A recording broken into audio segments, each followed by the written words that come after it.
Che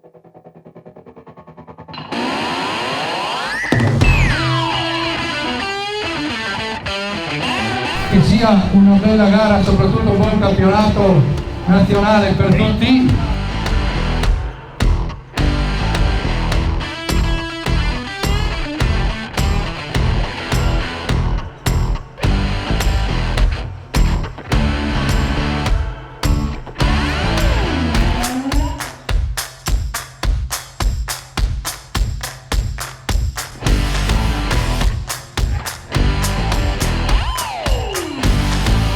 Via, partita la prima gara per l'assegnazione della maglia campione nazionale per la categoria Super A.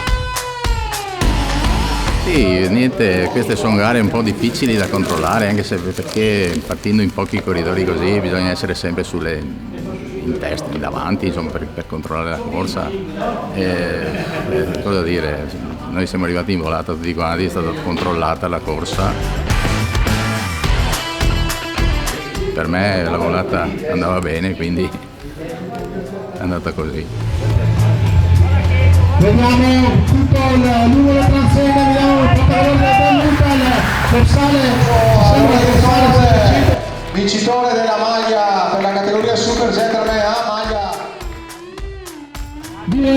1 ragazzi, via anche la seconda gara per la categoria Super B.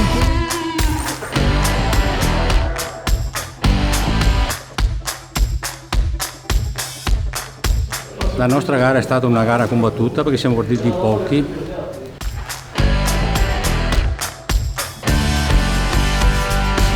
Il mio obiettivo era arrivare in volata.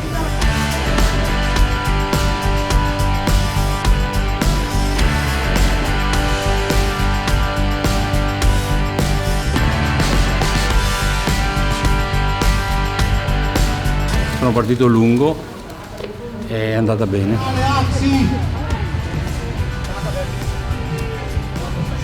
La maglia rossa in testa la maglia rossa Associative Bertoldo Borsato Fabio, un applauso a Fabio. Ha percorso 2-1 ragazzi, in bocca al lupo, vinca il più forte, quindi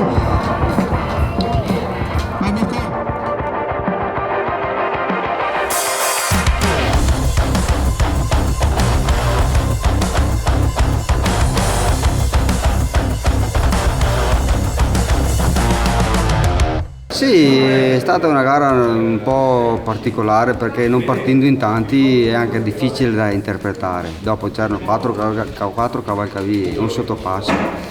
Bisogna correre sempre davanti, insomma avevo cercato qualche fuga perché pensavo che arrivasse la fuga, non essendo in tanti.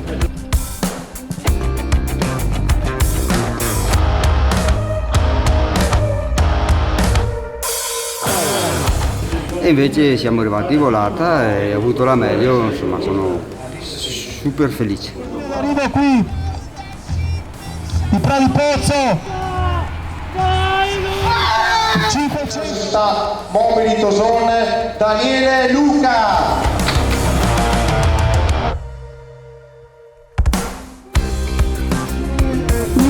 Via ragazzi, partita anche la seconda gara per la categoria.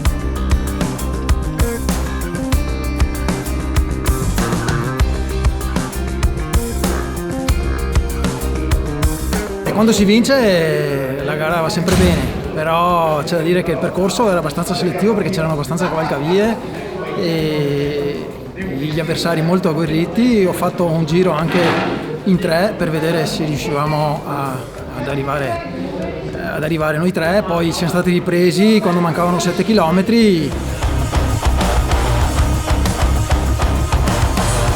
Non pensavo di farcela perché le gambe erano quelle che erano, però sono riuscito a fare una bella volata. È andata bene, ovviamente. Ecco una maglia nera, una maglia verde, vediamo. Cicli Caneva, Casarotto, Giancarlo.